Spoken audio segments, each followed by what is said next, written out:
বিশ্বনবী দাওয়াত দেওয়ার জন্য তায়েফে গেলেন। মক্কাতুল মুকাররমা থেকে 70-80 কিলো দূর, পাহাড়ি এলাকা, ঠান্ডা এলাকা। হজ উমরা যারা করেছেন দেখেন নাই, ঘুরে ঘুরে ঘুরে ঘুরে উঠতে হয়। আবার এখন ক্যাবেল কার আছে, ক্যাবেল কার দিয়ে ওঠা যায়, নামা যায়। আমি গিয়েছি অনেকবার। ওই তায়েফে বিশ্বনবী দাওয়াত দিতে গেলেন, কিন্তু তায়েফের ছেলেরা বিশ্বনবীর দাওয়াত কি গ্রহণ করেছে? কি করছে? তিনটা জায়গায় বিশ্বনবীকে পাথর মেরে বেহুশ করেছে। তিনটা জায়গায়।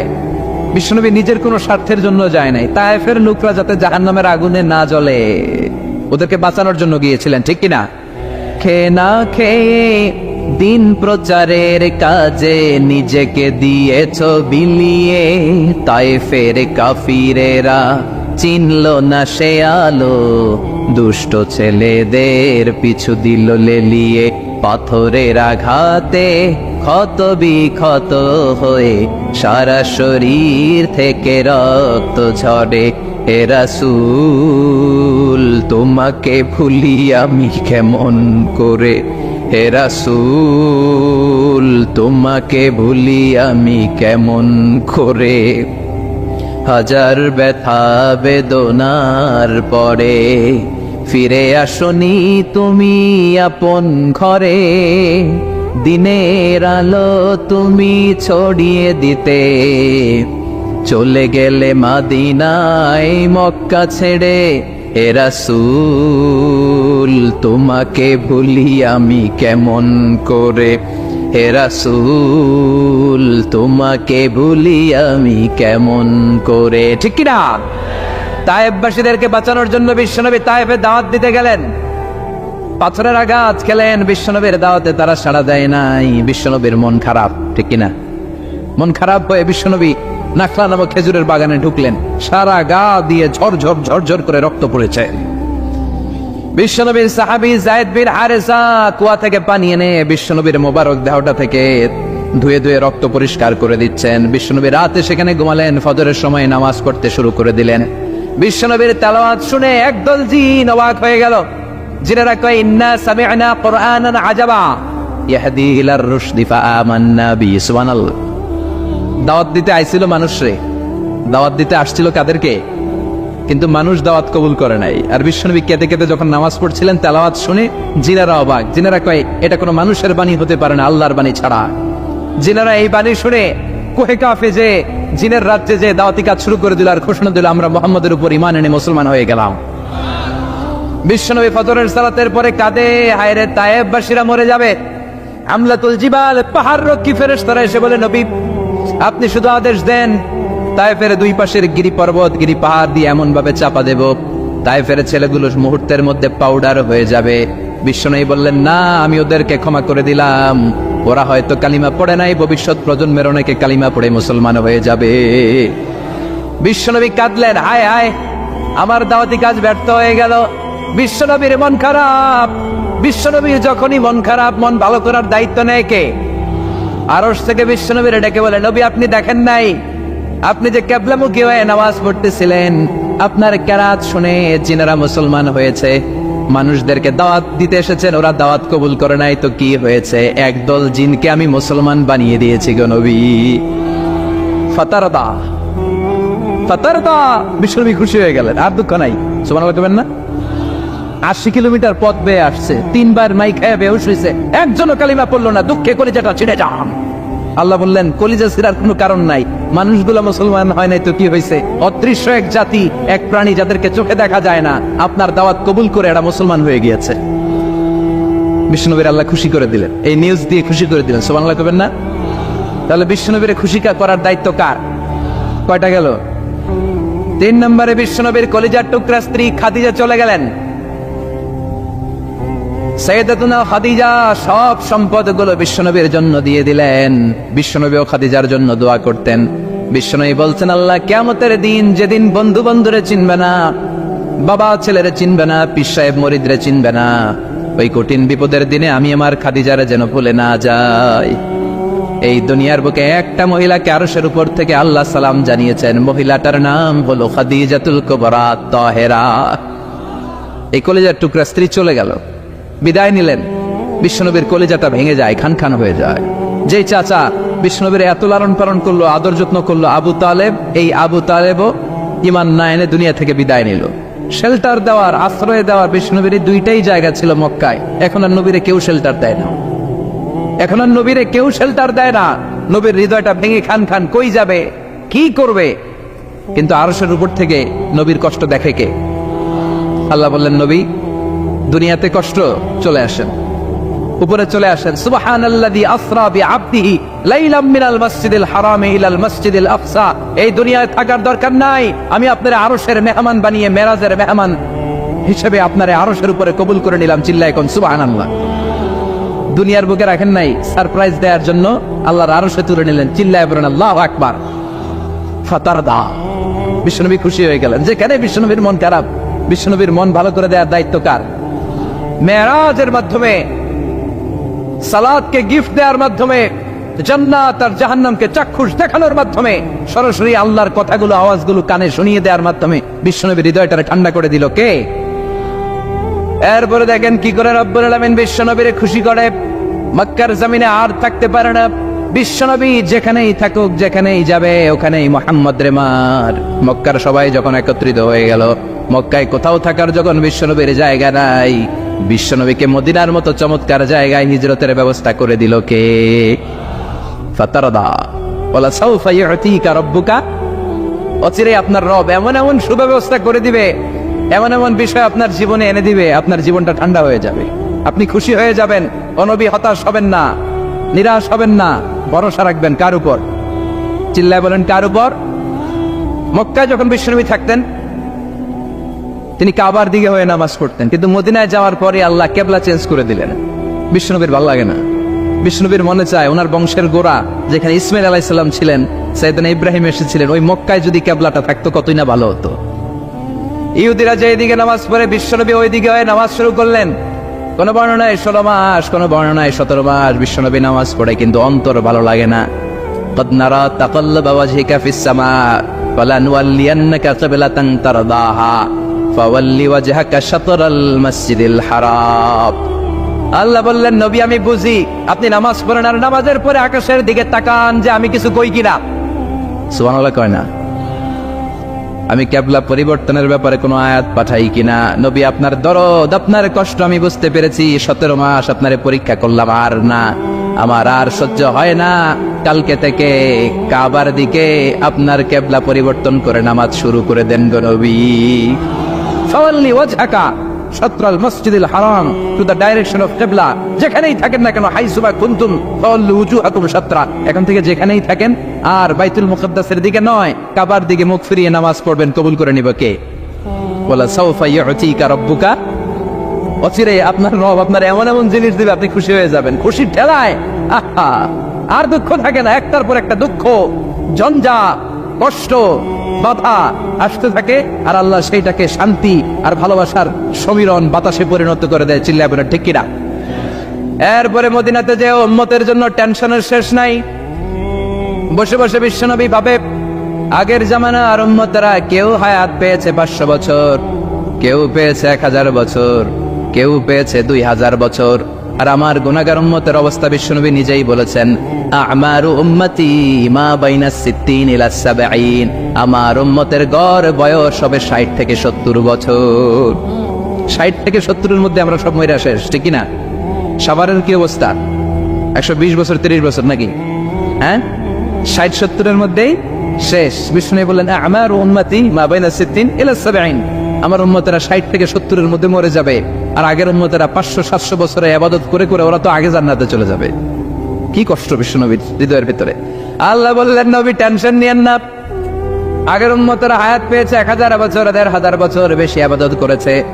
আপনার উম্মতেরা হায়াত পাবে 60 বছর, 70 বছর। কিন্তু এমন জিনিস এখন আপনারে দিয়ে দেব, আপনার উম্মত সব উম্মতের উপর ফাস্ট হয়ে যাবে।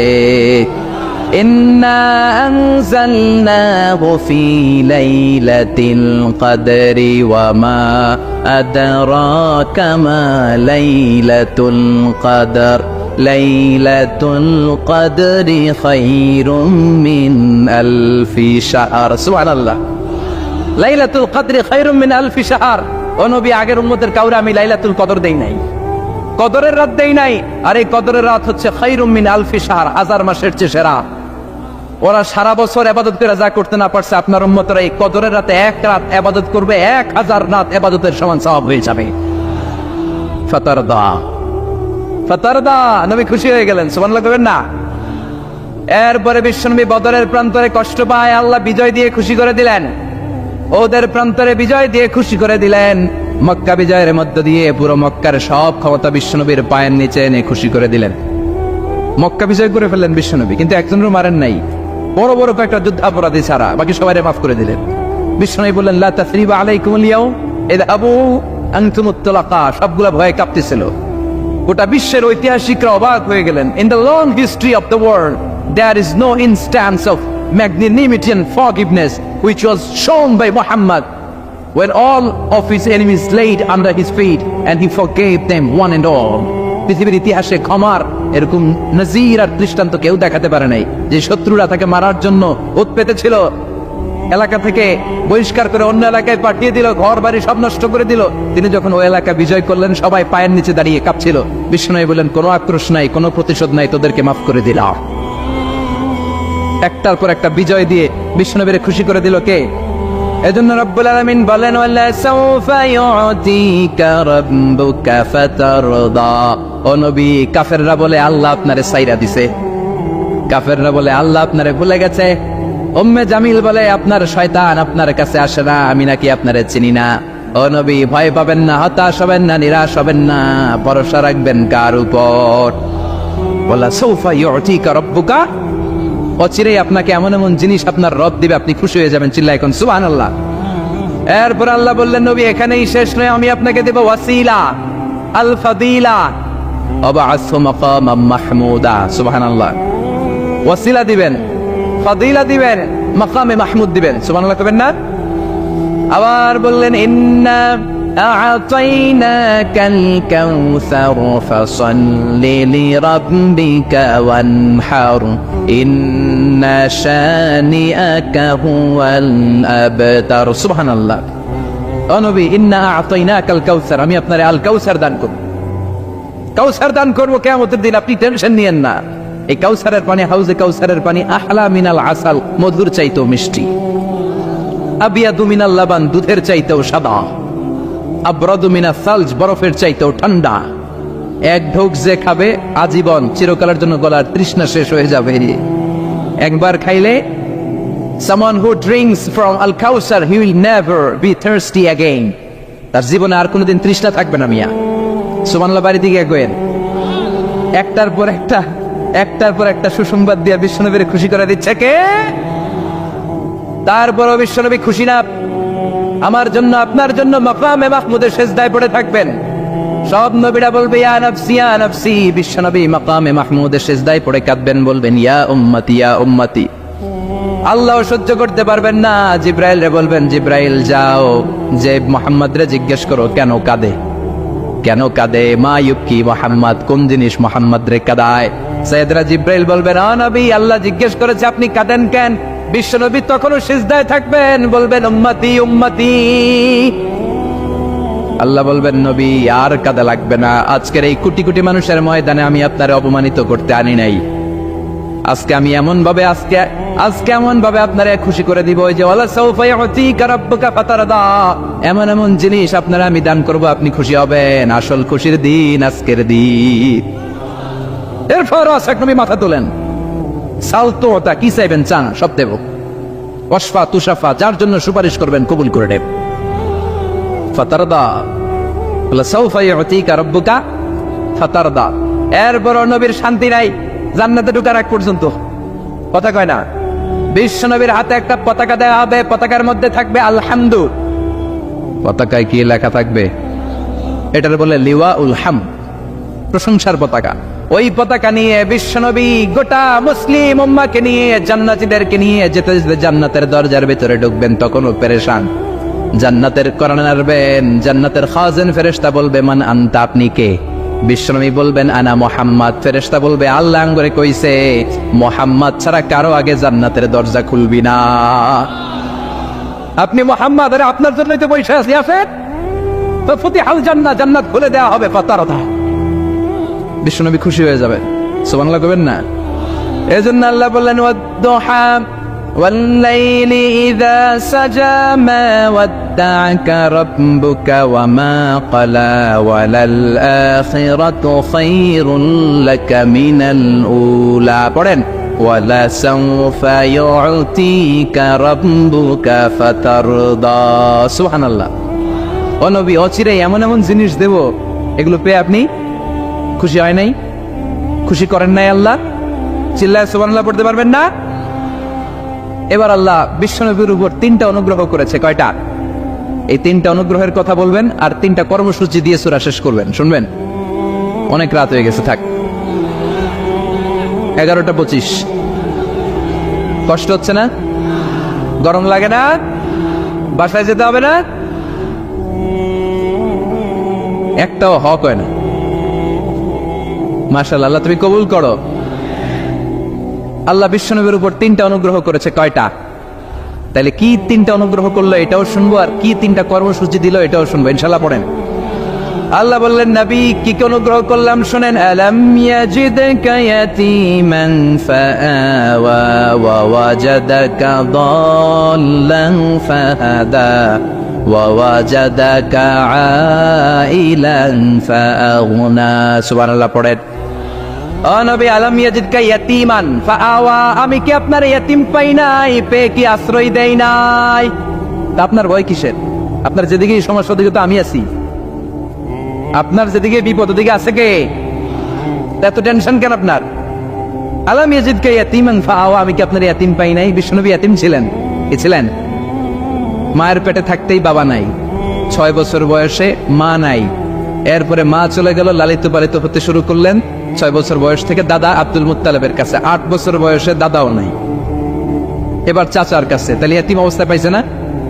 তারপরে এতিম অবস্থায় পাওয়ার পরে ওনার লালন পালনের ব্যবস্থা করে দিয়েছে কে?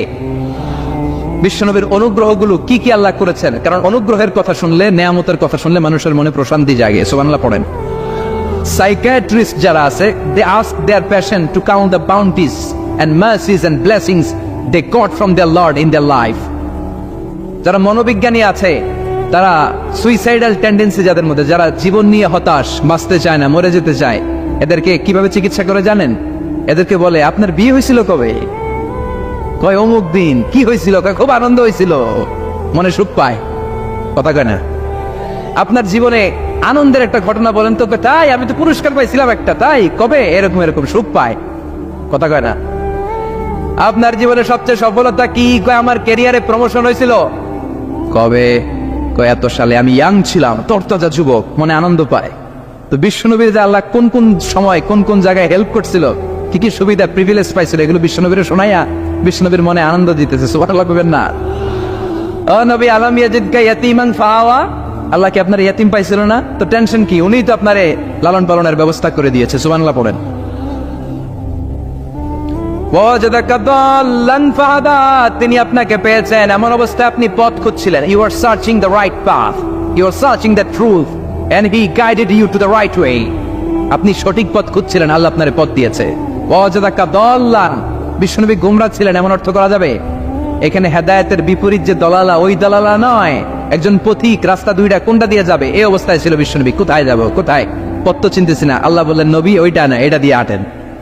সুবহানাল্লাহ বলেন। না, আমাদেরকে পথ দেখায় কে? আমরা যদি ভুল পথে যাই, সঠিক পথে তুলে দেয় কে?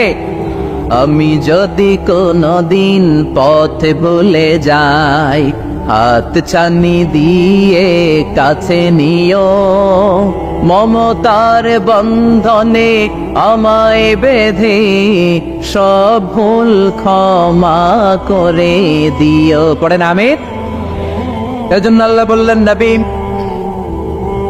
ওয়াজাদাকা দাল্লান ফাহাদা, আপনি পথ খুঁজছিলেন 40টা বছর ধরে, কোন পথে হাঁটবেন খুঁজছিলেন।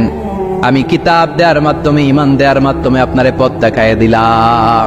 মা কুনতা তাদরি মাল কিতাব ওয়ালাল ঈমান, কিতাব কারে কয় আপনি জানতেন না, ঈমান কারে বলে আপনি জানতেন না, আমি আপনারে পথ দেখাইছি। ওয়াজাদাকা দাল্লান, আপনি খুঁজতেছিলেন কই যাব, কোথায় মহাসত্যের সন্ধান পাওয়া যায়, কোথায় স্রষ্টারে পাওয়া যায়, এরা গুহায় খালি খুঁজতেছিলেন। ফাহাদা, আমি পথ দেখাইছি। সুবহানাল্লাহ পড়েন। তো আপনার টেনশনের কি আছে? যেখানে আপনার বিপদ ওইখানে আমি আছি না নাই? এজন্য হতাশ হওয়া যাবে, নিরাশ হওয়া যাবে, ভরসা রাখতে হবে কার উপর? দুইটা অনুগ্রহ গেল, এতিম অবস্থায় লালন পালনের ব্যবস্থা আল্লাহ করে দিলেন। পথ খুঁজতেছিল, আল্লাহ পথ দেখাই দিলেন। এরপর আল্লাহ বললেন ওয়াজাদাকা আইলান ফাআগনা, ও নবী আপনি ছিলেন নিঃস্ব, আপনি ছিলেন দরিদ্র, আমি আপনাকে ধন সম্পদের ব্যবস্থা করে দিলাম। ফাআগনা বিখাদিজা, খাদিজার দ্বারা আপনারা আমি ধনী বানাই দিলাম। সুবহানাল্লাহ পড়েন। খাদিজা রাদিয়াল্লাহু তাআলা আনহা ওনার সব সম্পদ বিশ্বনবীর পায়ের সামনে ঢেলে দিল আর বলল, নবী আমার সম্পদের আমার আর মালিকানা নেই, সব সম্পদের মালিক আপনি। আপনি ইসলামের জন্য, ইসলামের প্রয়োজনে যত লাগেন খরচ করবেন, কোনো সমস্যা নেই। চিল্লায় কোন সুবহানাল্লাহ। তাহলে কয়টা অনুগ্রহের কথা আল্লাহ বললেন? চিল্লায় বলতে হবে, আরো জোরে, সবাই মিলে বলেন কয়টা? তিনটা অনুগ্রহ শেষ, এবার তিনটা কর্মসূচি, তিনটা ওয়ার্ক প্ল্যান। কোরআন বোঝে না মানুষ, কত সুন্দর কোরআন, বুঝতে চায় না, বুঝতে চায় না। তিনটা অনুগ্রহের কথা শেষ, এবার তিনটা কর্মসূচি। তিনটা কি কর্মসূচি? নাম্বার 1, ও নবী যেহেতু আপনি এতিম ছিলেন, এতিমের দরদ আপনি বুঝেন, বুঝে না? বিশ্বনবী নিজে এতিম ছিল, এতিমের দরদ জ্বালা তো উনি বুঝে। সবার বাবা বাচ্চারা নিয়ে খেলতে যায়, ওনার বাবা নাই, কষ্ট আছে না নাই? এই দরদ, এই জ্বালা আপনি জানেন। এজন্য আপনার প্রথম কর্মসূচি ফাআম্মাল ইয়াতীমা ফালা তাকহার, ও নবী খবরদার কখনো কোনোদিন এতিমের সাথে খারাপ আচরণ করবেন না। বিশ্বনবীর বলার মাধ্যমে আমাদের সবাইকে আল্লাহ শিখালেন, খবরদার ওয়া আম্মাল ইয়াতীমা ফালা তাকহার, এতিমকে তুচ্ছ জ্ঞান করো না। এতিম রে এতিম বানালো কে? তোমার বাবা মাকে বাঁচিয়ে রাখলো কে? তুমিও সমাজের এতিম হিসেবে বেড়ে উঠতে পারতা। চিৎকার করে বলেন ঠিক কিনা? এজন্য নবীরে বললেন, নবী ফাআম্মাল ইয়াতীমা ফালা তাকহার, এতিমের সাথে কখনো খারাপ আচরণ করবেন না। এতিমের সাথে খারাপ আচরণ যারা করে তাদেরকে অপছন্দ করে কে?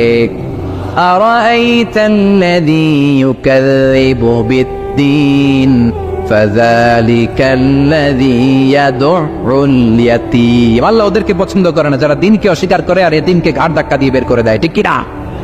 বিশ্বনবী বলতেন, আনা ওয়া কাফিলুল ইয়াতীমি কাআতাইন, এই দুই আঙ্গুল যেমনি কাছাকাছি, আমি আর এতিমের লালন পালনকারী জান্নাতে এরকম কাছাকাছি থাকবো। এই আঙ্গুল আর এই আঙ্গুলের মাঝখানে যেমনি তেমন কোনো ব্যবধান নাই, আমি আর এতিমের লালন পালনকারীর মাঝখানে কোনো ব্যবধান থাকবে না। আনা ওয়া কাফিলুল ইয়াতীমি কাহাকাদা, এভাবে জান্নাতে আমরা পিঠাপিঠি হয়ে থাকবো, প্রতিবেশী যারা এতিমকে লালন পালন করে। সুবহানাল্লাহ পড়েন। এক সাহাবী বললেন, নবী আমার হৃদয়টা বড় শক্ত, কেমন করে হৃদয়কে নরম করব? ট্যাবলেট দেন। বিশ্বনবী বললেন, 1 নাম্বার ট্যাবলেট ইরহামিল ইয়াতীম, এতিমের প্রতি রহম করো। আমসা রাসাও, এতিমের মাথায় হাত বুলিয়ে দাও। ওয়া আতইম মিন তুআমিকা, তোমার খাবারগুলো এতিমের সাথে শেয়ার করো। হৃদয়টারে নরম করে দিবে কে? এতিমের মাথায় এরকম হাত বুলাবেন, পারবেন? এতিমের মাথায় হাত বুলাই দিলে আপনার অন্তরটারে নরম করে দিবে কে? হাত বুলানো তো দূরের কথা, এতিমের সম্পদ খাইয়া মাইরা সব শেষ। আল্লাযীনা ইয়াকুলুনা আমওয়ালাল ইয়াতামা যুলমান ইন্নামা ইয়াকুলুনা ফি বুতুনিহিম নারা ওয়া সায়াসলাউনা সাঈরা, তুই এতিমের মাল খাস নাই, তুই জাহান্নামের আগুন পেটে পড়েছিস।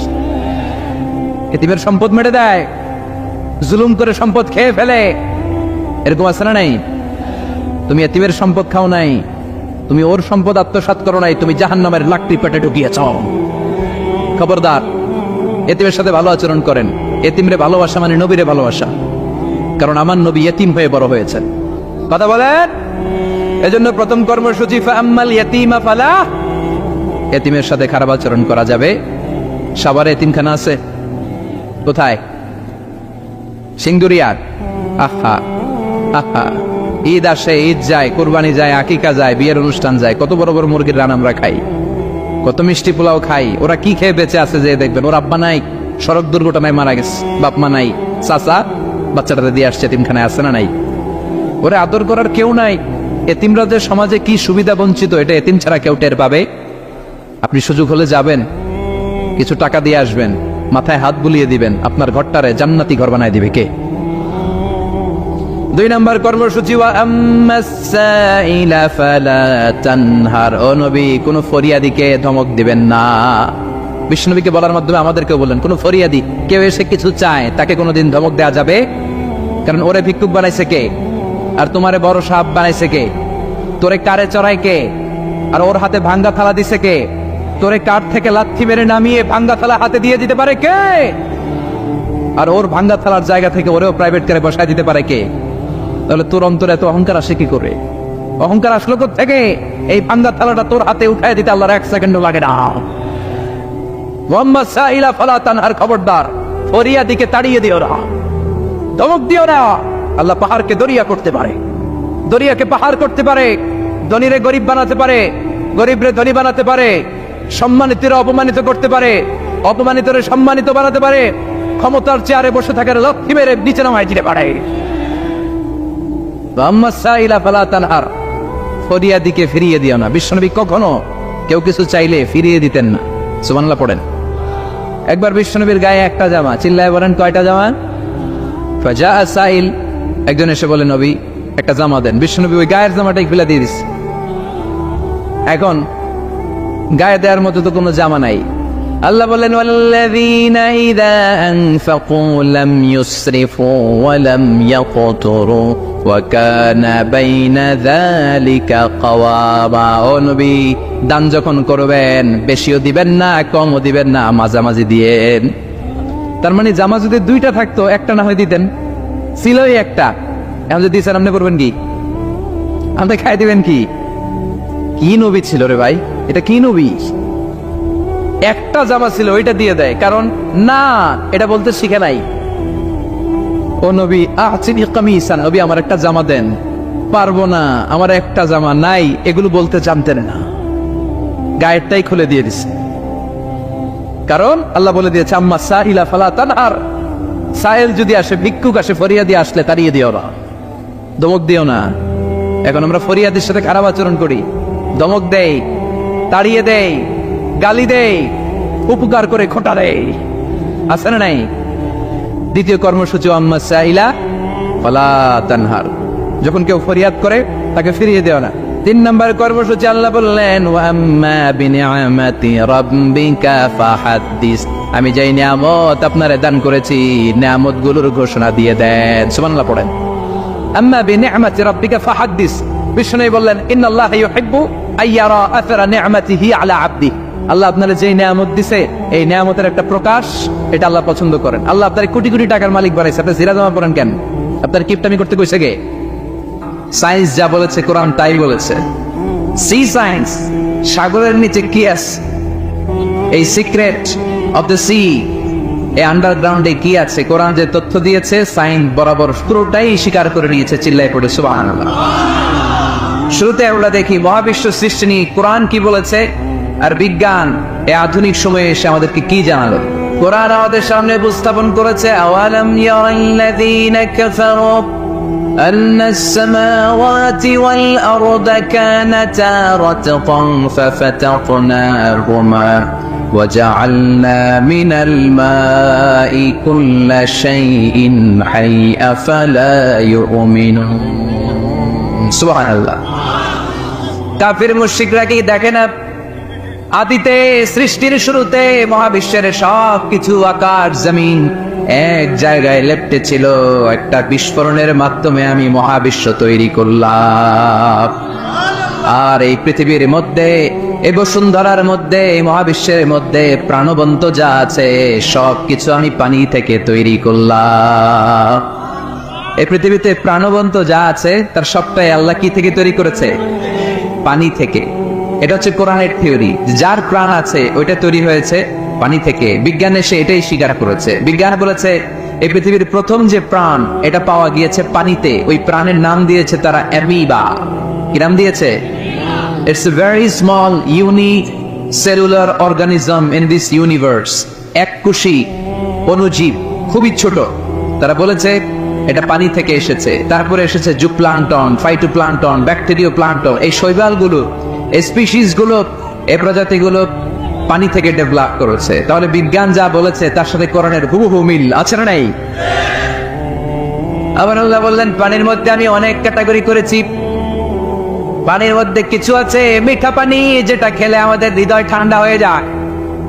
আবার পানির মধ্যে কিছু আছে লোনা পানি, যেটা মুখে তোলা যায় না, ঠিক কিনা? হাদা আদবুন ফুরাত ওয়া হাদা মিলহুন উজাজ, একটা লোনা পানি একটা মিঠা পানি। দুই সাগরের পানি দুই দিক দিয়ে বয়ে যায়, মাঝখানে অদৃশ্য দেয়াল দিয়ে দিল কে? مرج البحرين يلتقيان بينهما برزخ لا يبغيان فبأي آلاء ربكما تكذبان। লোনা পানির সাগর, মিঠা পানির সাগর বয়ে যায়, মাঝখানে অদৃশ্য দেয়াল, একটা পানি আরেকটার সাথে মিশে না, ঠিক না? এই দৃশ্য দেখছেন আপনারা? কোথায় দেখেছেন? চাঁদপুর।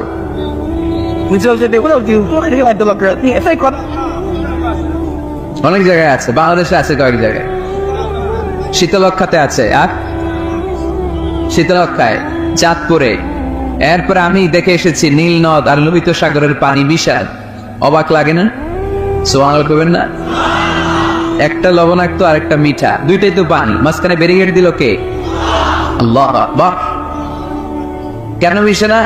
একটা পানির ডেনসিটি হাই আর একটা লো, একটা টেম্পারেচার হাই আর একটা লো, বলে যদিও পানি একটার সাথে আরেকটা মিশে না। এই কারিগরটা কে? তার মানে বিজ্ঞান যা বললো কোরআন হুবহু তাই বলেছে। একটা লোনা পানি আরেকটা মিঠা পানি, একটার সাথে আরেকটা মিশে না। আবার আমাদের এলাকাগুলোর ভেতরে, জেলাগুলোর ভেতরে, থানাগুলোর ভেতরে আল্লাহ লোনা পানির নদী দেয় নাই, ওইখানে দিয়েছে মিঠা পানির নদী। কারণ আমাদের এলাকার ভেতরে, গ্রামের ভেতরে লোনা পানির যদি নদী হতো, আমাদের গাছপালা একটাও টিকতো না, ঠিক কিনা?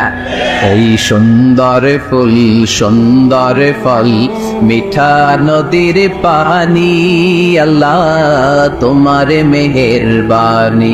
আল্লাহু আকবার। খালাকা ফাসাওয়া কদ্দারা ফাহাদা। যেখানে যতটুকু পানির দরকার ততটুকু দিলেন।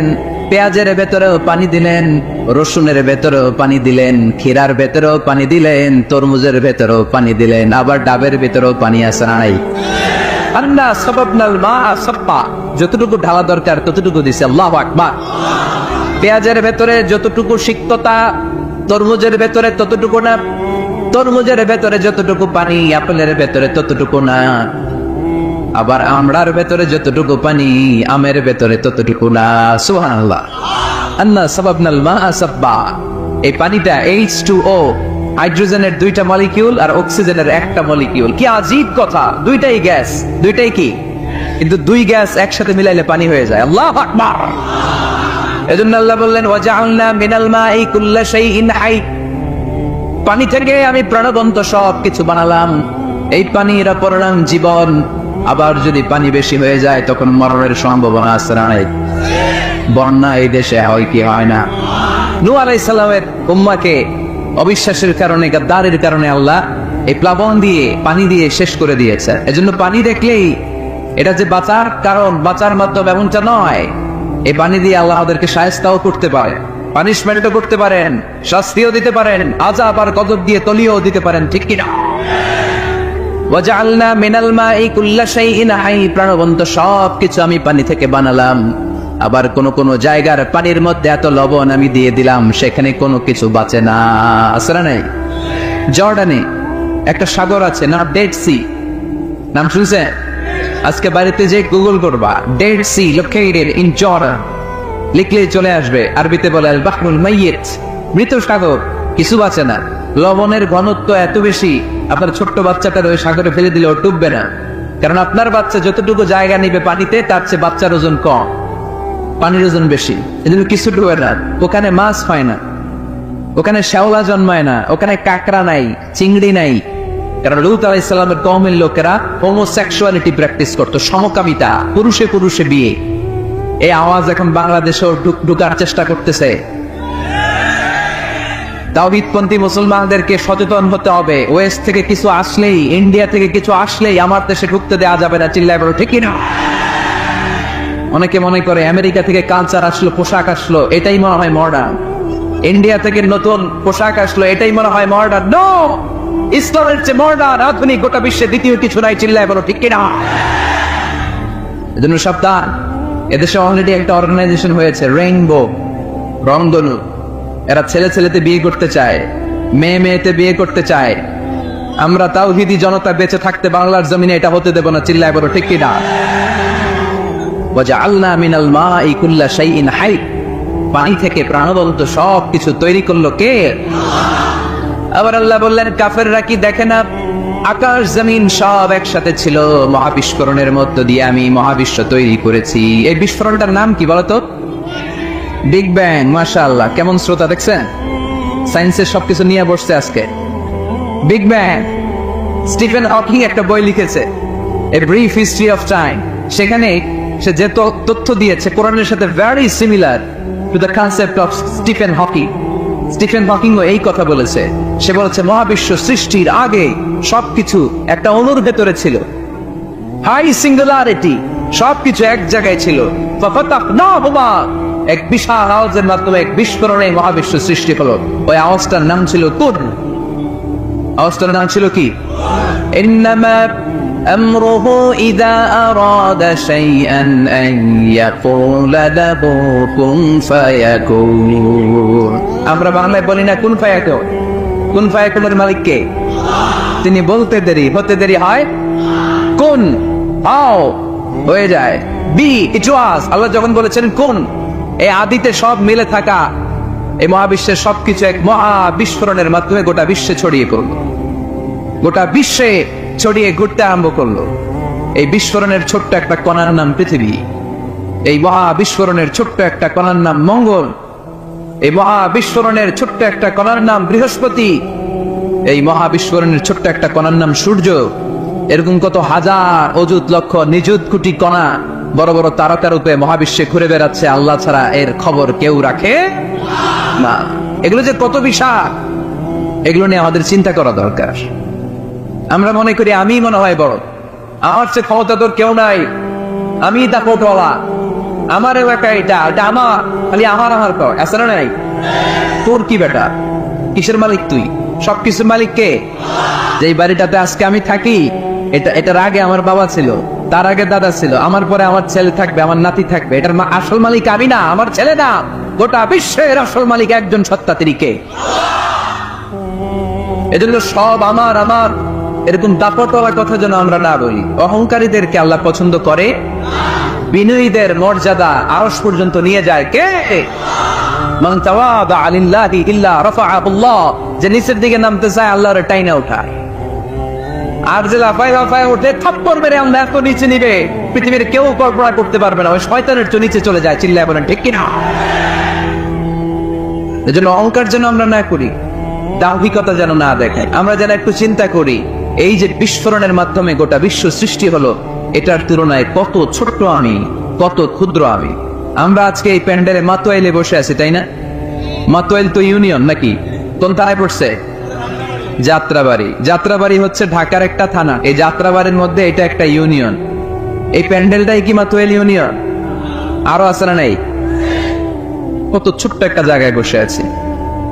আর যাত্রাবাড়ি হচ্ছে ঢাকার একটা থানা। ঢাকা হচ্ছে আমাদের 64 জেলার একটা জেলা। এই 64 জেলা নিয়ে আমাদের বাংলাদেশ পৃথিবীর সবচেয়ে বড় একটা দেশ।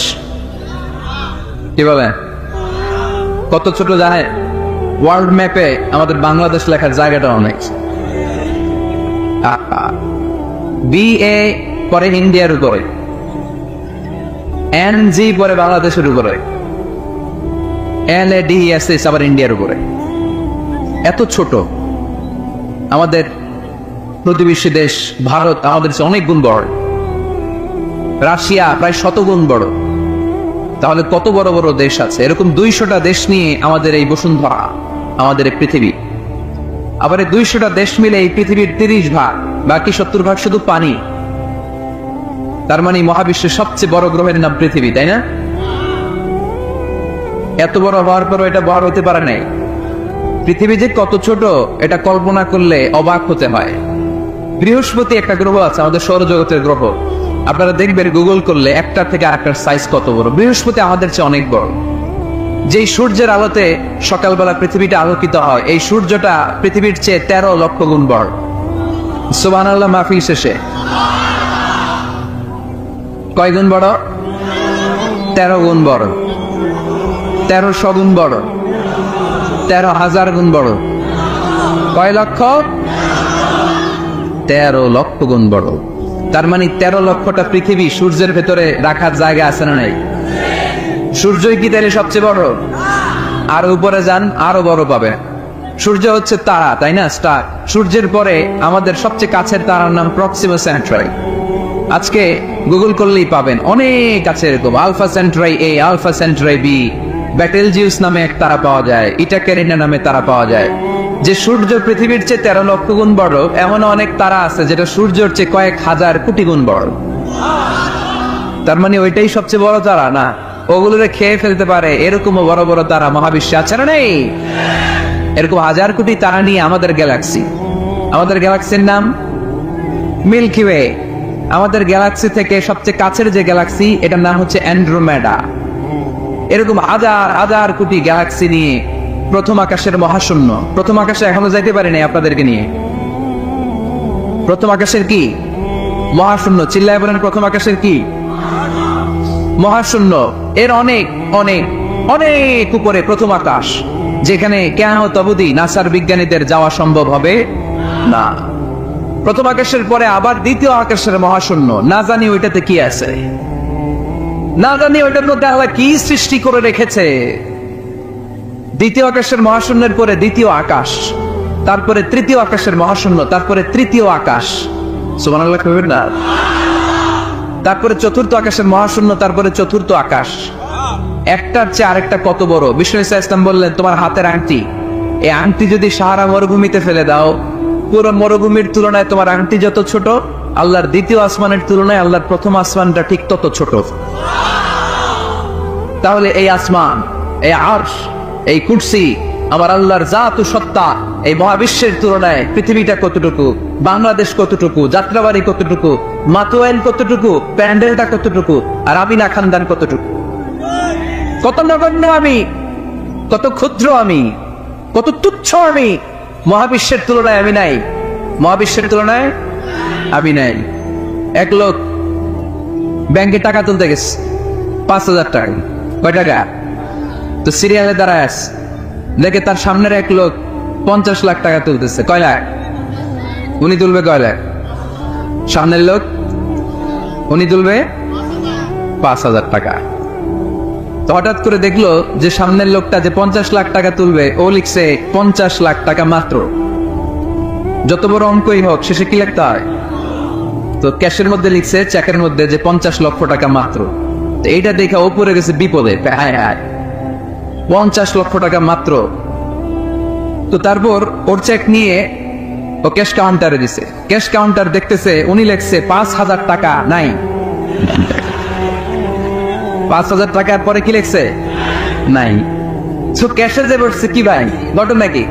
এত এত ক্লায়েন্টের সাথে ফিনান্সিয়াল ট্রানজাকশন হ্যান্ডেল করি, আমার জীবনে কাউরে তো টাকার সংখ্যার পরে নাই লিখতে দেখি নাই।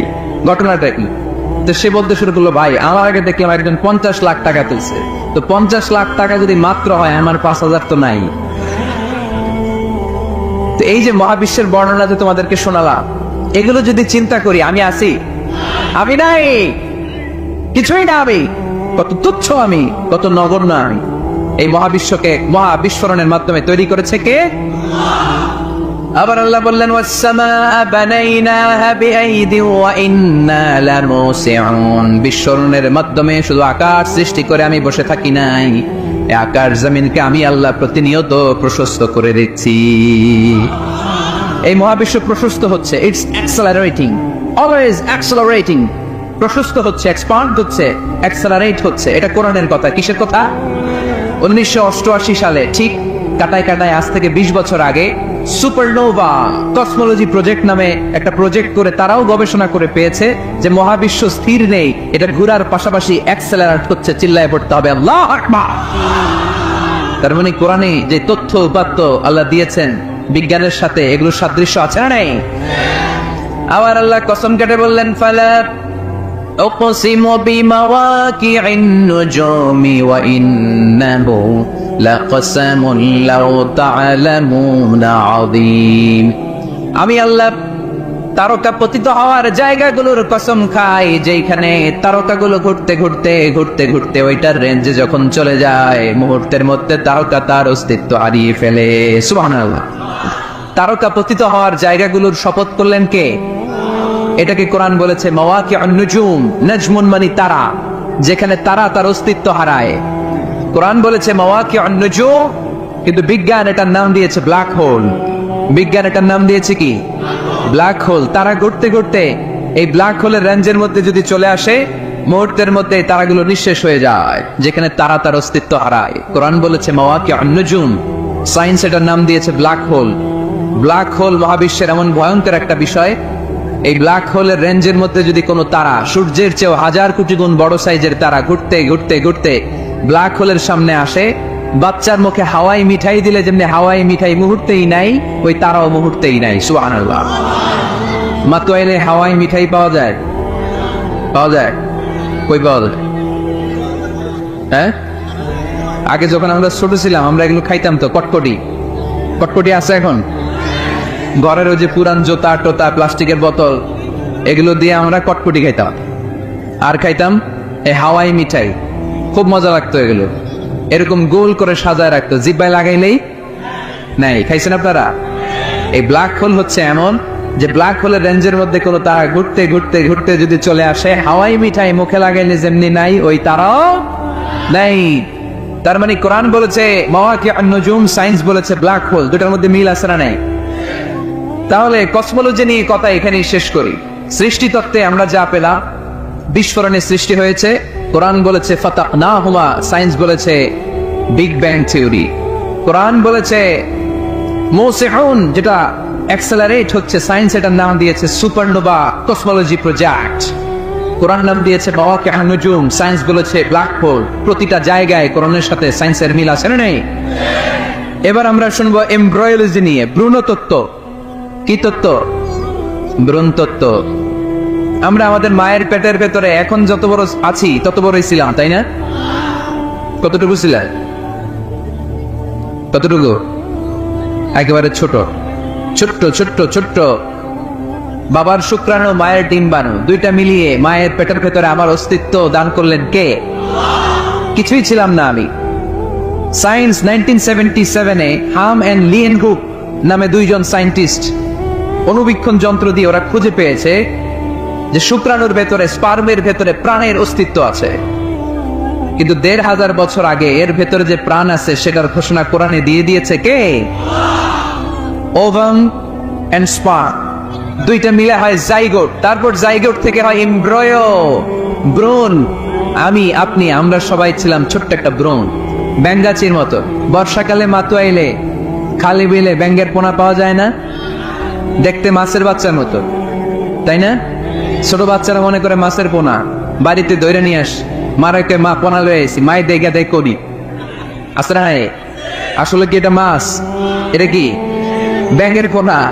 তো আমরা, আমি, আপনি, প্রত্যেকে আমরা ব্যাঙের পোনার মতো ছিলাম, রক্ত চোষা জোকের মতো ছিলাম, মায়ের জরায়ুর দেয়ালের মধ্যে লেগেছিলাম। তারপরে আল্লাহ তাআলা আমাদেরকে বড় করতে আরম্ভ করলেন। স্পার্ম ড্রপ থেকে আমরা হলাম ব্লাড ক্লট, রক্তপিণ্ড। সেখান থেকে আমরা হলাম মুদগা, নুতফা, আলাকা, মুদগা, 3 স্টেজ। প্রতি 40 দিন পর পর আমার সাইজ বাড়তে লাগলো। সায়েন্স এটা স্বীকার করেছে যে প্রত্যেক 40 দিন পর বাচ্চার একটা নোটিসেবল ডেভেলপমেন্ট ঘটে।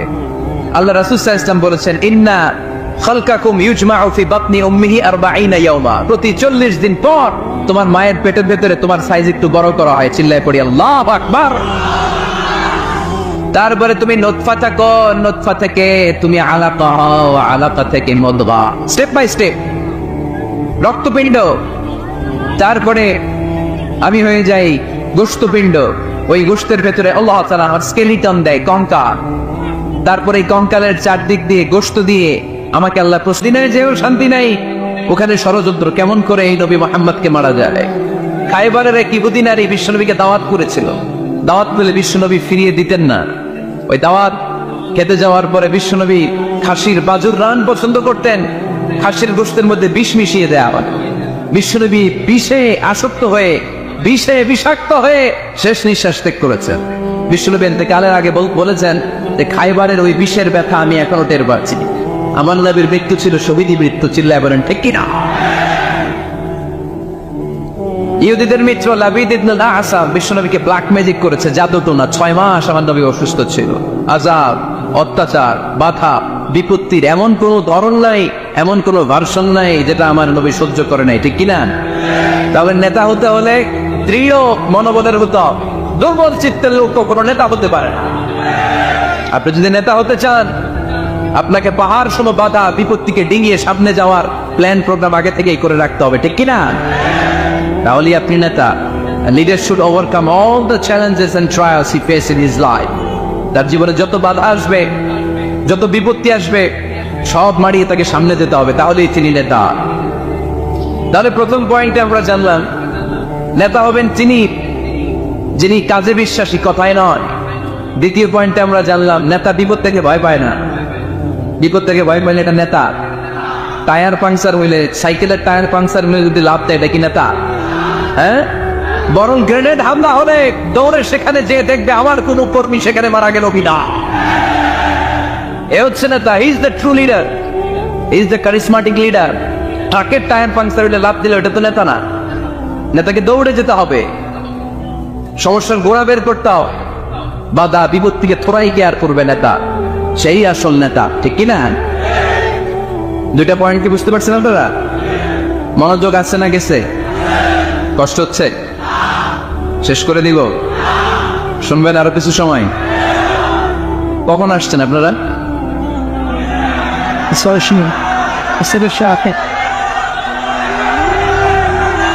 দুপুর 2টায়। এত আগে কেন? জায়গা পাওয়া যায় না? আল্লাহ আল্লাহ আল্লাহ, আমার ভাইদেরকে তুমি কবুল করে নাও। আজকের এই জলসাটা আমাদের নাজাতের ওসিলা বানাও। নেতা হওয়ার 3 নম্বর গুণ হচ্ছে এলোকোয়েন্স, বাগ্মিতা। বাগ্মিতা, কথা বলতে জানা লাগে। কথা বলতে না বললে নেতা হইতে পারবে? কথা বলেন। নেতা হইলে ভাষণ দিতে জানা লাগে। নেতা যদি মাইক ধরার পরে হাঁটু চাপে, এটা কি নেতা? এটা কি? এটা নেতা না। আচ্ছা ঠিক আছে। তো নেতার ভাষণ জানতে হয়, বক্তব্য দিতে জানতে হয়। স্বাধীনতার স্থপতি বঙ্গবন্ধু শেখ মুজিবুর রহমান 7ই মার্চের ভাষণ দিয়েছিলেন রেস কোর্সের ময়দানে। ওই ভাষণ আজও টানে বাজে, ঠিক কিনা? এবারের সংগ্রাম মুক্তির সংগ্রাম, এবারের সংগ্রাম রক্ত যখন দিয়েছি এদেশের মানুষকে মুক্ত করে ছাড়বো ইনশাল্লাহ। আসরা নেই। আমার নেতা আমাদেরকে ইনশাল্লাহ শিখাই গেছে, চিল্লাই কোন, ঠিক কিনা? এজন্য ইনশাল্লাহর বিরুদ্ধে যদি কেউ কথা বলে ওর সাথে আমাদের কোনো সম্পর্ক নাই, ঠিক কিনা? ইনশাল্লাহ, ইনশাল্লাহর উপর ভিত্তি করে স্বাধীনতা যুদ্ধ শুরু হয়েছে। তাহলে দেখেন, উনি ইন্তেকাল করলো কোন সালে? কত বছর হইল? হ্যাঁ, কত? 40। তো এই যে 40-45 বছর হয়ে গেছে, এখন ওই ভাষণ আমরা বলি নাই। কারণ ট্রু লিডার, ক্যারিজমাটিক লিডার, উনি ছিলেন নেতার মতো নেতা। এরকম নেতা বাংলাদেশ আর খুঁজে পায় নাই, ঠিক কিনা? বক্তব্য দিতে জানা লাগে, এলোকোয়েন্স, ভাষণ দানে পারঙ্গমতা থাকা চাই নেতার, তাইলে উনি নেতা না। বারাক ওবামা বলতেন হ্যালো শিকাগো, হ্যালো আমেরিকা। আমি যদি আজকে বলি হ্যালো নোয়াখালী, সবাই খুশি, কারণ নোয়াখালীটা ডাকতেছি। বারাক ওবামা শিকাগো সিটিতে একটা প্রোগ্রামে গিয়েছিল, যে এরকম বিশাল লক্ষ লক্ষ জনতা, উনি ভাষণ শুরু করেছিল এই শব্দ দিয়ে, হ্যালো শিকাগো। শিকাগোর লোক মহা খুশি যে আমাদের শিকাগোরে ডাকতেছে। এই যে ভাষণ জানা, এটা নেতার জন্য অপরিহার্য। কথা বলতে জানতে হয়। কথা বলতে না জানলে ওই লোক নেতা হইতে পারে? নেতা যদি মাইক নিয়ে তোপলামি শুরু করে, মামলিং করে, কি বলতেছে নিজেই বুঝতেছে না, সে কি নেতা? আচ্ছা, এবার আবার ফিরে যায় আল্লাহ রাসূল সাল্লাল্লাহু আলাইহি ওয়াসাল্লামের জীবনীতে। আমার নবী কি সুন্দর করে গুছিয়ে কথা বলতে জানতেন? পরিষ্কার পরিচ্ছন্ন আরবি ভাষায় ভাষণ দিতে জানতেন? আল্লাহ হাবিব সাল্লাল্লাহু আলাইহি ওয়াসাল্লাম বলতেন, সহিহ মুসলিমের বর্ণনা, উতিতু জাওয়ামিউল কালিম, আল্লাহ তাআলা আমাকে জাওয়ামিউল কালিম দিয়েছে। জাওয়ামিউল কালিম মানে কথা কম, অর্থ বেশি, বুঝায় বেশি। সুবহানাল্লাহ পড়বেন না? Precise in wording, comprehensive in meaning. কথা বলতেন কম, খেয়াল করে শুনেন। আমার নবী কথা বলতেন কম, কিন্তু এই কথার আবেদন থাকতো বেশি। আমার নবী কথা বলতেন কম, এটার impact in the heart of the listener, শ্রোতাদের হৃদয়ে এটার প্রভাব, এটার ইনফ্লুয়েন্স থাকতো অনেক বেশি। কথা বলতেন অল্প শব্দ দিয়ে, কিন্তু এটার ব্যাখ্যা লিখে লিখে ভলিউমের পর ভলিউম লিখবো বিশ্বনবীর কথা, শুরু হাত ব্যাখ্যা লিখে শেষ করা যায় না, চিল্লায় করেন সুবহানাল্লাহ। আবার আম্মু আয়েশা রাদিয়াল্লাহু তাআলা আনহা বলতেন, أن النبي صلى الله عليه وسلم إذا تكلم بكلمة لو عده العبد لأحصاه।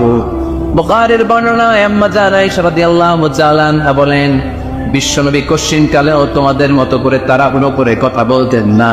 আমার নবী যখন কথা বলতেন, কেউ চাইলে বিশ্বনবী কয়টা কথা বলেছেন গুনে রাখতে পারতো। লাউ আক্তাকুল আদুল আকসাহ, এত পরিচ্ছন্ন আরবি ভাষায় ভাষণ দিতেন।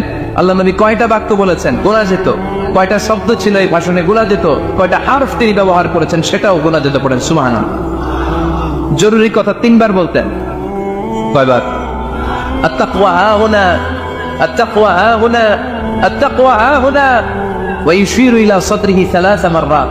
তাকওয়ার ওয়াজ যেদিন করতেন ওই দিন বলতেন তাকওয়া এখানে, তাকওয়া এখানে, তাকওয়া এখানে, হৃদয়ের দিকে ইঙ্গিত করে বলেছেন। নাকি বলছেন আত-তাকওয়া হাহুনা, আত-তাকওয়া হাহুনা, আত-তাকওয়া হাহুনা।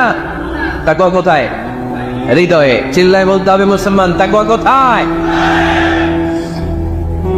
জরুরি কথা 3 বার বলতেন। ইয়াতাকাল্লামু বিকালামিন বাইয়িন ফাসলিন ইয়াতাহাফাযু মান হাওলা। এত স্পষ্ট থেমে থেমে কেটে কেটে কথা বলতেন, এক বাক্য শেষ আরেক বাক্য ধরতেন, ওই বাক্য শেষ আরেক বাক্য ধরতেন। ইয়াতাহাফাযু মান জালাসা ইনদা। আল্লাহ রাসূল সাল্লাল্লাহু আলাইহি ওয়াসাল্লামের আশেপাশে যারা বসা তারা সহজেই কথাগুলো মুখস্থ রাখতে পারে। সুবহানাল্লাহ। আসতে পড়েন। এত সুস্পষ্ট, এত চমৎকার ভাষা আল্লাহর হাবিব সাল্লাল্লাহু আলাইহি ওয়াসাল্লাম কথা বলতেন। মাঝে মাঝে আবেগী ভাষণ দিতেন। যারাফাত মিনহাল কুলুব ওয়াজিলাত মিনহাল কুলুব যারাফাত মিনহাল উয়ুন। ওই ভাষণ শুনে সাহাবারা দাঁড় দাঁড় করে কান্না শুরু করে। আল্লাহর হাবিব সাল্লাল্লাহু আলাইহি ওয়াসাল্লাম কাঁদতেন, সাহাবারাও কাঁদতেন। আবেগী ভাষণ, হৃদয় নিংড়ানো ভাষণ। আবার মাঝে মাঝে জ্বালাময়ী ভাষণ দিতেন, জিহাদি বক্তব্য দিতেন। সাহাবীদের মধ্যে জিহাদি জজবা তৈরি হয়ে যেত। চিল্লায় পড়েন আল্লাহু আকবার। আম্মা আয়েশা বলেন, মাঝে মাঝে তিনি ভাষণ দিতেন ইহতামাররাত ওয়াজহু। গরম ভাষণ দিলে, তেজস্বী ভাষণ দিলে, জ্বালাময়ী ভাষণ দিলে আমার নবীর চেহারাটা লাল হয়ে যেত। আলা সাউতুহু, সাউন্ড বড় হয়ে যেত। ইশতাদ্দা গাদাবুহু, রাগের চোটে তিনি গড়গড় করতে শুরু করতে। কান্নাহু মুনাদ্দিরু জাইশ, কেমন যেন তিনি সেনাবাহিনীর কমান্ডার, যেন তিনি সামনে ব্যাটালিয়নকে রেখে তিনি কমান্ড করতেছেন। আওয়াজ করে বলেন আল্লাহু আকবার। 5টা ভাগে ভাগ করতেন বিষ্ণু ইসলাম ব্যাটালিয়ন। কয় ভাগে? 5 ভাগে। সামনে থাকতো মুকাদ্দিমাতুল জাইশ, ফ্রন্ট সাইড। ডানে থাকতো মাইমানা, বায়ে থাকতো মাইসারা, মাঝখানে কলব, পেছনে খালফ। পড়েন সুবহানাল্লাহ। যেখান দিয়ে যখন যাদেরকে দিয়ে অ্যাটাক করানো দরকার মুহূর্তেই তিনি কমান্ড করতেন। সৈনিকেরা কমান্ডো বাহিনীর মতো ঝাঁপিয়ে পড়তে পারেন আল্লাহু আকবার। তার মানে নেতা হতে গেলে ভাষণ দেওয়া লাগে, বক্তব্য জানা লাগে। বক্তব্যের যত সৌন্দর্য আছে, যত পারঙ্গমতা আছে, তার সব আবার নবীর বক্তব্যের মধ্যে আছে না নেই? আছে। এজন্য ট্রু লিডার যারা, তারা বক্তব্য করতে জানে, ভাষণ করতে জানে, তাদের বক্তব্য দিয়ে মানুষের হৃদয়কে জয় করতে জানে। ঠিক কিনা? নেতা হওয়ার 4 নম্বর গুণাবলী হচ্ছে the leader should be broad minded, not narrow minded. নেতা হইলে বড় মনের হইতে হবে। কি মনে? নেতার কলিজা হইতে হবে এত বড়। কত বড়? হাত দিয়ে দেখেন, সবাই দেখেন। এত বড় হইতে হবে কলিজা। পুরো দেহটাই হইতে হবে কলিজা, পুরো শরীরটাই কি? তাহলে নেতা। ছোট মনের মানুষ নেতা হতে পারে? কথা বলেন। আমাদের দেশের মাননীয় প্রধানমন্ত্রী শেখ হাসিনা, উনি 17 কোটি মানুষের নেতা। ঠিক কিনা? উনি কি শুধু আওয়ামী লীগের প্রধানমন্ত্রী? কথা কন না কেন? শুধু বিএনপির প্রধানমন্ত্রী? শুধু জামাত ইসলামের প্রধানমন্ত্রী? শুধু জাতীয় পার্টির প্রধানমন্ত্রী? তিনি 17 কোটি মানুষের প্রধানমন্ত্রী। আওয়াজ করে বলেন ঠিক কিনা? তার মানে নেতা সবার জন্য হৃদয়ে ভালোবাসা থাকা চাই। অ্যাকোমোডেটিভ মেন্টালিটি হতে হবে, সবাইকে অ্যাকোমোডেট করতে জানতে হবে। এবার দেখি আল্লাহ রাসূল সাল্লাল্লাহু আলাইহি ওয়াসাল্লামের মধ্যে এই গুণ ছিল কিনা। আল্লাহর হাবিব সাল্লাল্লাহু আলাইহি ওয়াসাল্লামের নেতৃত্বের গুণাবলী বলতে যে আল্লাহ তাআলা কোরআনে বিশ্বনবীকে একটা উপাধি দিয়েছেন। উপাধিটা হচ্ছে রাহমাতাল লিল আলামিন। সুবহানাল্লাহ পড়বেন না? রব্বুল আলামিন বলেন, ওয়ামা আরসালনাকা ইল্লা রাহমাতাল লিল আলামিন। পড়েন সবাই, ওয়ামা আরসালনাকা ইল্লা রাহমাতাল লিল আলামিন। নবী হে, আমি গোটা বিশ্বের জন্য আপনাকে রহমত করে প্রেরণ করেছি। I have sent you as a mercy for the entire universe. গোটা বিশ্বের জন্য আপনি রহমত। সুবহানাল্লাহ বলেন। আল্লাহকে এখানে বলছে ওমা আরসালনাকা ইল্লা রাহমাতাল লিল মুসলিমিন। নবী হে, আপনারে মুসলমানদের জন্য রহমত করে পাঠিয়েছি বলেছে। আল্লাহ কি বলছেন? রাহমাতাল লিল মুত্তাকিন, মুত্তাকিদের জন্য রহমত। আল্লাহ বলছেন যে রাহমাতাল লিল মুসাল্লিন। নবী হে, আপনি মুসল্লিদের জন্য রহমত। আল্লাহ কি বলেছেন? আওয়াজ করে বলে, সে কোন বন্ধু বলো বড় বিশ্বস্ত। আমার নবীর চাইতে বিশ্বস্ত, দ্য ট্রাস্টেড দি পার্সোনালিটি, পৃথিবীতে দ্বিতীয় কেউ আছে? যার কাছে মন খুলে বলা যায়, যার কাছে প্রাণ খুলে দেয়া যায়,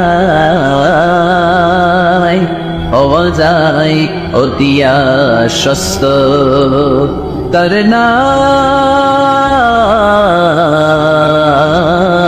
আহমদ বড় বিশ্বস্ত। সুবহানাল্লাহ পড়ে।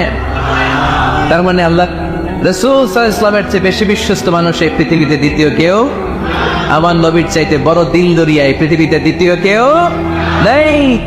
তিনি রাহমাতাল লিল আলামিন, গোটা বিশ্বের সবার জন্য ভালোবাসা আমার নবীর হৃদয়ে আছে না নেই? সবার জন্য ভালোবাসা, সবার জন্য ভালোবাসা। মক্কায় তিনি ডাকতেন, তাআলাউ ইলা কালিমাতিন সাওয়াইন বাইনানা ওয়া বাইনাকুম। ও ইহুদিরা, ও কাফিরেরা, ও মুশরিকেরা, আসো না একসাথে বসি, এক টেবিলে বসি, আসো একসাথে চা খাই, আসো আমরা একসাথে বসি। আমাদের সবার মধ্যে যেই জিনিসগুলোতে মিল আছে, আসলে মিলগুলোকে সামনে নিয়ে আমরা একসাথে বসে যাই। সুবহানাল্লাহ পড়ে। দেখেন, কাফির মুশরিকদের সাথে বিশ্বনবী বসতে যাইতেন, আমরা মুসলমান বসতে পারি আসরা নাই। ইহুদি লাশ দেখে আমার নবী দাঁড়িয়ে যেতেন। ৬০ জন খ্রিস্টান পাদ্রীর জন্য আমার নবী মসজিদে নববীর দরজা খুলে দিয়েছেন। আমরা আরেক মুসলমানের জন্য মসজিদের দরজা তালা লাগাই দিয়ে আছে না নাই? আল্লাহ রাসূল সাল্লাল্লাহু আলাইহি ওয়াসাল্লাম এক ইহুদির লাশ দেখে দাঁড়ালেন। কার লাশ? কার? ইহুদির লাশ। সাহাবীরা বললেন, ইয়া রাসূলুল্লাহ ইন্নাহু ইয়াহুদি। নবী, এটা তো ইহুদির লাশ। দাঁড়ালেন যে? আল্লাহ হাবিব সাল্লাল্লাহু আলাইহি ওয়াসাল্লাম বললেন, আওয়ালাইসাত নাফসান, এটা কি মানুষ না? এটার ভিতরে কি আল্লাহর দেয়া আত্মা নাই? আরে আমি তো ইহুদি মনে করে দাঁড়াই নাই, আমি মুমিন মনে করে দাঁড়াই নাই, আমি আস্তিক নাস্তিক এখানে বাস বিচার করি নাই, আমি মানুষ মনে করে স্যালিউট করেছি। চিল্লায় বলেন ঠিক কি না? আমি মানবতাকে স্যালিউট করেছি। এটা মানুষ, সে হোক আস্তিক, হোক নাস্তিক, হোক ইহুদি, হোক খ্রিস্টান, হোক মুমিন আর কাফের, আমি এগুলো নিয়ে বাস বিচার করি নাই। আমি দেখেছি এটা মানুষ। সুবহানাল্লাহ পড়ে। আমাদের সবচেয়ে বড় পরিচয় আমরা মানুষ, সবচেয়ে বড় পরিচয় আমরা মুসলিম। এগুলো বুঝলা প্রথমে জিজ্ঞেস করি কোন পীরের বই, কোন দল করেন, আসলে নেই আলি পিস পিস, ইসলাম করে পিস পিস। যারা এরকম পিস পিস করে ওদের কি পিস পিস করবে কে? খবরদার।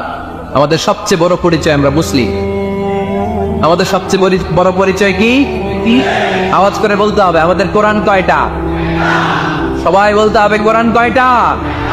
কাবা কয়টা? মদিনা শরীফ কয়টা? আমাদের রব কয়জন? আমাদের প্রভু এক নবীর উম্মত, জীবন বিধানে কৈশি বাণী কোরআন। তবে কেন এক নও হে মুসলমান, একে হও করিয়া আহ্বান। ঠিক না? বাইতুল্লাহে মদিনা শরীফে উহুদ পাহাড় এক বদরের মাঝে, একটা তো জীবন মরণ যে একটাই, একসাথে মিলে মিশে একটাই প্রাণ। তবু কেন এক নও হে মুসলমান, একে হও করিয়া আহ্বান। আমাদের প্রভু এক নবীর উম্মত, জীবন বিধানে ঐশী বাণী কোরআন। তবে কেন এক নও হে মুসলমান, একে হও করিয়া আহ্বান, ঠিক কিনা? কাবা এক, মদিনা শরীফ এক, আমাদের রব এক, আমাদের নবী এক, আর আমাদের মধ্যে খালি কিলাকিলি, ঠিক কিনা? না না, বিশ্বনবী সবাইকে অ্যাকোমোডেট করতেন। নেতা হতে হলে ব্রড মাইন্ডেড হতে হবে, কলিজানটা হইতে হবে কত বড়। যেখানেই মানবতা বিপন্ন সেখানেই আমার নবীর দয়া আছে না নাই? মেহনতি মানুষদেরকে বিশ্বনবী বড্ড ভালোবাসতেন। খেতে খাওয়া মানুষ, দিন মজুর, এমনকি বিদায় হজের মতো এত গুরুত্বপূর্ণ ভাষণও বাদ যায়নি মেহনতি মানুষের কথা।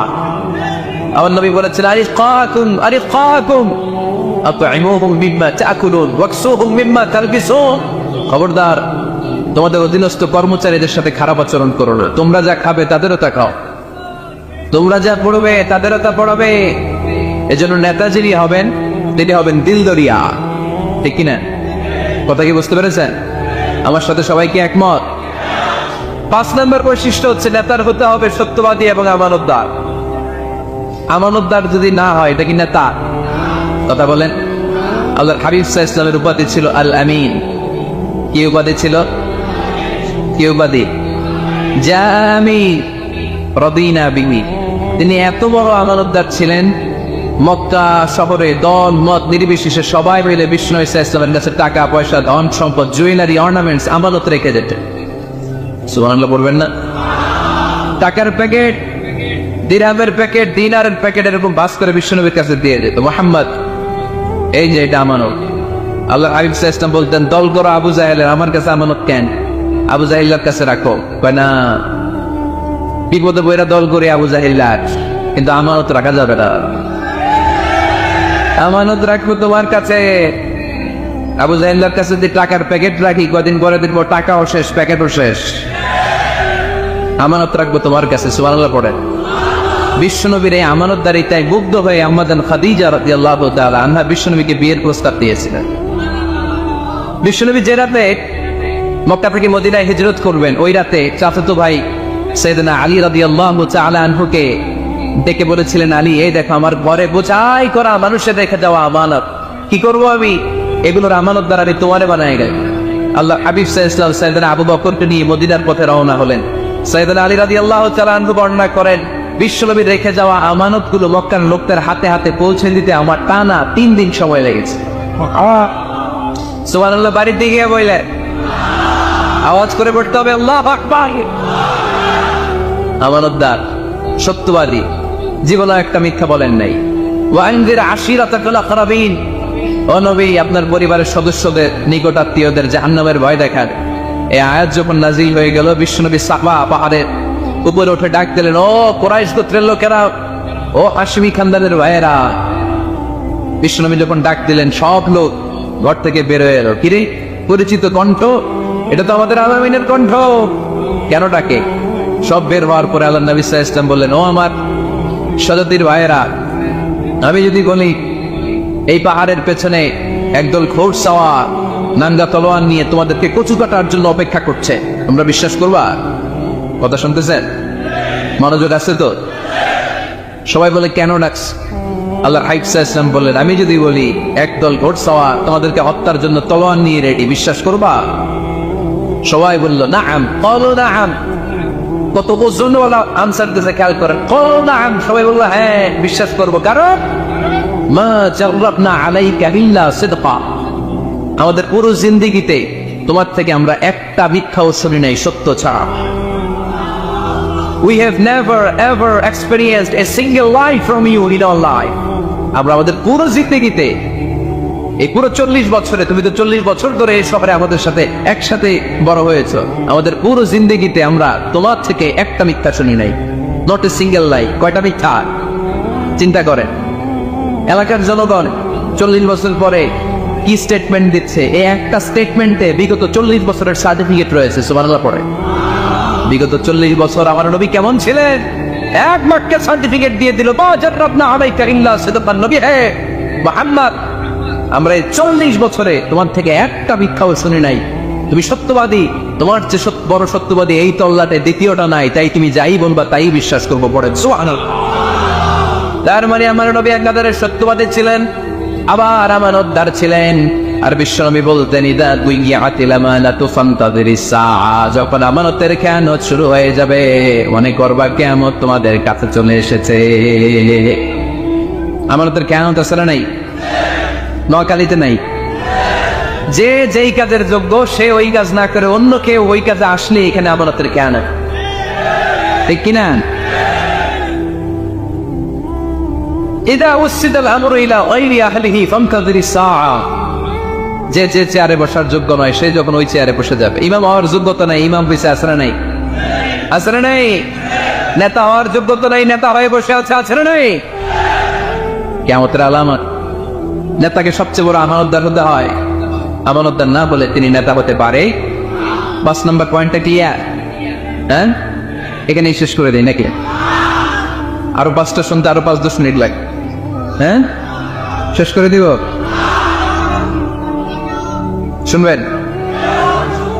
সবাই শুনবেন? 6 নম্বর নেতৃত্বের গুণাবলী হচ্ছে গুড ইন্টারাকশন উইথ ফলোয়ার। ফলোয়ারের সাথে গুড ইন্টারাকশন লাগবে। যারা কর্মী তাদের পালস বুঝতে হবে। জনগণের পালস না বুঝলে উনি নেতা হতে পারে না। জোরে বলেন ঠিক কিনা? নেতা তার মন গড়া সব সিদ্ধান্ত নিতে পারে? কথা কন না কেন? নেতা তার অনুসারীদের, তার ফলোয়ারদের, তার কর্মীদের সাজেশন অনুযায়ী চলতে হবে, ঠিক কিনা? আল্লাহ হাবিব সাল্লাল্লাহু আলাইহি ওয়াসাল্লাম তাই করতেন। ওনার অনুসারীদের কথা শুনতেন, সব সময় সাহাবাদের সাথে পরামর্শ করে কাজ করতেন। বদরের ময়দানে আল্লাহ হাবিব সাল্লাল্লাহু আলাইহি ওয়াসাল্লাম 313 জন সাহাবাকে নিয়ে একটা জায়গায় তাবু গাড়লেন। বললেন এখানেই তাবু গাড়। হাব্বাব ইবনুল মুনযির রাদিয়াল্লাহু তাআলা আনহু বললেন ইয়া রাসূলুল্লাহ আমানজিলান আনসারাল্লাহু লাইসা লানা আন নাতাকাদ্দামা মিনহু আও নাতাআখারা আনহু। নবী হে, এই যে বদরের এইখানে যে আপনি তাবু গাড়তে বললেন এটা কি আপনার ইচ্ছায় না আল্লাহর ইচ্ছায়? যদি আল্লাহর ইচ্ছায় হয় তাহলে তো এটা ওয়াহি, এটা চেঞ্জ করা যাবে। আর যদি আপনার ইচ্ছা হয় তাহলে আমার কথা আছে। সুবহানাল্লাহ পড়বেন না? আল্লাহর নবী বললেন এটা আল্লাহর ইচ্ছায় নয়, এটা আমার ইচ্ছায়। সাইয়েদনা হাব্বাব ইবনুল মুনযির রাদিয়াল্লাহু তাআলা আনহু বলেন নবী তাহলে এই জায়গায় তাবু গাড়া ঠিক হবে না। বিশ্বনবী বললেন কেন? হাব্বাব বলে ইয়া রাসূলুল্লাহ এখানে যদি আমরা বদরের যুদ্ধের জন্য তাবু গাড়ি আমরা পানি না খেয়ে মারা যাব। এখানে নয় গো নবী, ওই যে দেখা যায় ওখানে, ওখানে তাবু গাড়লে বদরের কুয়ার পানি আমরা খাবো। আবার দুই দিকে সুন্দর উপত্যকা, বৃষ্টি বলে পানি জমলে আমরা হাউস বানিয়ে ওই পানি আমরা ব্যবহার করবো। নাশরাবু ওয়ালা ইয়াশরাবুন, আমরা পানি খেয়ে খেয়ে এনার্জি পাবো, আর কাফেরের বাচ্চাগুলো না খেয়ে তৃষ্ণার অভাবে মারা যাবে। জোরে বলেন ঠিক কিনা? বিশ্বনবী অবাক হলেন হাব্বাবের ইন্টেলেকচুয়াল আইডিয়া দেখে। আল্লাহ আইমসা ইসলাম বলেন হাব্বাব যেটা বলেছে সেটাই আমার কথা, এখান থেকে তাবু উঠাও, ওইখানে যে তাবু গাড়ো যেখানে আমার হাব্বাব দিক নির্দেশনা দিয়েছে। পড়েন সুবহানাল্লাহ। কোন গোরামি আছে? আওয়াজ করে বলে। তাহলে নেতাকে the leader should revise the issue. He should accommodate all the suggestion come from his follower. তার ফলোয়াররা কি পরামর্শ দেয়, কি ধরনের সাজেশন দেয়, এটা জেনে লিডার আমার নেওয়ার দরকার আছে না নাই?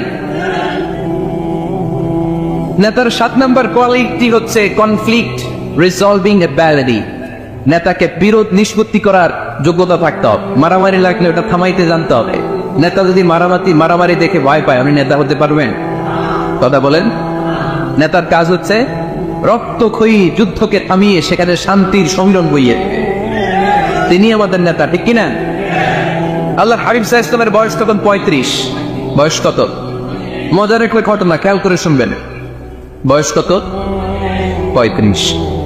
কাবা ঘরের পুনর্নির্মাণ হবে। কাবা ঘরের 4টা কর্নারের একটা কর্নার আছে আর রুকনুল হাজারিল আসওয়াদ, যেখানে হাজরা আসওয়াদ পাথর থাকে, ওইটাকে সরানো হয়েছে। এখন কাবা ঘরের নির্মাণ শেষ, তাই হাজরা আসওয়াদ পাথর নিয়ে এটার কর্নারের মধ্যে সেট করা হবে। কিন্তু কে রাখবে? কারণ হাজরা আসওয়াদ তো যেন তেন পাথর নয়, জান্নাতি পাথর। কিয়ামতের দিন এই পাথরের ভেতরে আল্লাহ একটা জিহ্বা দিবে, 2টা চোখ দিবে। এই পাথর বলবে আল্লাহ এই লোকগুলো আমার চুমো দিয়েছিল, এর উসিলায় আজকে তুমি তারা জান্নাতে ঢুকায় দাও। এটা অনেক সম্মানিত পাথর, এই পাথরকে বহন করাটাও সম্মানিত। 4 দলের মক্কার 4 নেতা বলে এই সম্মান আমরা হাতছাড়া করতে চাই না, কেউ এই পাথরে হাত দিতে পারবে না। এক নেতা কয় আমি নিয়ে এটা কাবা করে রাখ। দ্বিতীয় নেতা বলে না, এই পাথর আমি অন্য কাউরে দেব না, এটা অনেক সম্মানের, অনেক প্রেস্টিজিয়াস ইস্যু, আমি এই পাথরটা হাতে নিয়ে কাবা করে রাখবো। তৃতীয় নেতা বলে না, রক্তের গঙ্গা বইয়ে দেব, কিন্তু এই পাথর কাউরে দেব না। চতুর্থ নেতা বলে না, আমি নেব। কিলাকিলি আসে না নাই? পাথর কয়টা? নেতা কয়জন? আচ্ছা, কিভাবে এই সম্মানিত পাথর নিয়ে সেট করবে? কেউ মীমাংসায় যেতে পারে না। এক মুরব্বী বলে, থাক আজকের জন্য এখানেই সবার মুলতবি, আগামী দিনে এই মসজিদুল হারামের দরজা দিয়ে প্রথম যে ঢুকবে সে সিদ্ধান্ত দিবে। আল্লাহর মেহেরবানি, এর পরের দিন এই পথ দিয়ে ছুটে এসেছে বিশ্বনবী মুহাম্মদ। সুবহানাল্লাহ পড়বেন না? এরা হতে হেলে দোলে নুরানি তলোকে আসে হায়, সারা দুনিয়ার বেড়ে মেরে পর্দা খুলে খুলে যায়। সে যে আমার কমলিওয়ালা কমলিওয়ালা, তার ভাবে বিভোর রাঙা পায়ের তলে, পর্বত জঙ্গল টল মল টলে, খুরমা খেজুর বাদাম জাফরানি ফুল ঝরে ঝরে যায়। সে যে আমার কমলিওয়ালা কমলিওয়ালা, এরা হতে হেলে দোলে নুরানি তলোকে আসে হায়, সারা দুনিয়ার হেরে মেরে পর্দা খুলে খুলে যায়। সে যে আমার কমলিওয়ালা কমলিওয়ালা, সে যে আমার কমলিওয়ালা কমলিওয়ালা। সুবহানাল্লাহ পড়ে আওয়াজ করে। কমলিওয়ালা নবী প্রথম আসলেন, সবাই খুশি। জামিন রাদিনা বি, আরে আলামিন আসছে, আলামিন আসছে। সবাই বিষ্ণুবীকে বললেন, এই এই ঘটনা। কেউ তো পাথর ছাড়তে চায় না। পাথর হইল একটা, নেতা কয়টা? এখন কে এই পাথর নিয়ে রাখবে? এই নিয়ে মারাও। আল্লাহর হাবিব সাল্লাল্লাহু আলাইহি ওয়াসাল্লাম বললেন, যাই আনুম্মা ইলাইয়া সাওবা, একটা কাপড় নিয়ে আসো, আমি এখনই সলিউশন করে দিচ্ছি। সুবহানাল্লাহ নাই? কাপড় নিয়ে আসা হলো। বিষ্ণুবী বললেন, কই পাথর? সবাই বলল, এই পাথর। আল্লাহর হাবিব সাল্লাল্লাহু আলাইহি ওয়াসাল্লাম মোবারক হাত দিয়ে পাথরটা তুললেন। চার নেতারে বললেন, ও চার নেতা, কাপড়ের চার কর্নারে তোমরা ধরো। চার নেতা কাপড়ের চার কর্নারের মধ্যে ধরলো। বিশ্বনবী নিজ হাতে পাথরটা নিয়ে কাপড়ের মাঝখানে রেখে দিলেন। এবার বিশ্বনবী আগে আগে যায়। চার নেতারে বললেন, চার কর্নারে ধরে পাথরটা নিয়ে আমার পেছনে পেছনে আসো। কাবার কাছে যে বিষ্ণুবী আবার নিজ হাতে পাথরটা তুললেন, আবার নিজ হাতে কাবার ভেতরে রেখে দিলেন। পড়েন সুবহানাল্লাহ। সম্মান আসলে চার নেতার দিকে যায়নি, সম্মান গিয়েছে বিষ্ণুবীর দিকে। এতক্ষণ কাউরে দিবে না এবং কেউই ধরতে পারে নাই, তারপরেও খুশি। সুবহানাল্লাহ করবেন না? প্রথমে যে হাজরে আসাদ পাথর ধরছে কে? বিশ্বনবী। কাপড়ে রাখছে কে? বিশ্বনবী। আবার কাপড় থেকে উঠিয়ে হাজরে আসাদের পাথরটারে কাবার ভেতরে ঢুকাইছে কে? সুবহানাল্লাহ করবেন না? সব সম্মান গেল বিশ্বনবীর হাতে, সব স্টেটাস গেল বিশ্বনবীর হাতে। চার নেতা কাপড়ের কিনারা ধইরাই খুশি। এইটাই বলে নেতৃত্বের গুণা করে চিল্লায় বলো ঠিক কিনা? কনফ্লিক্ট রিসলভিং অ্যাবিলিটি, বিরোধ নিষ্পত্তি করার কোয়ালিটি থাকা চাই, তবেই তিনি নেতা। কি কারিশমা দেখছেন? What a charismatic leader. এতক্ষণ রক্তের বন্যা বইয়ে দিবে, কাউরে দিবে না পাথর। এখন কেউই ধরতে পারে নাই, কিন্তু স্লোগান দেখতেছে জিন্দাবাদ। আসরা নাই? নেতা হইলে এরকম নেতা হইতে হবে। মদিনাতে আউস আর খাজরাজ গোত্রের যুদ্ধ।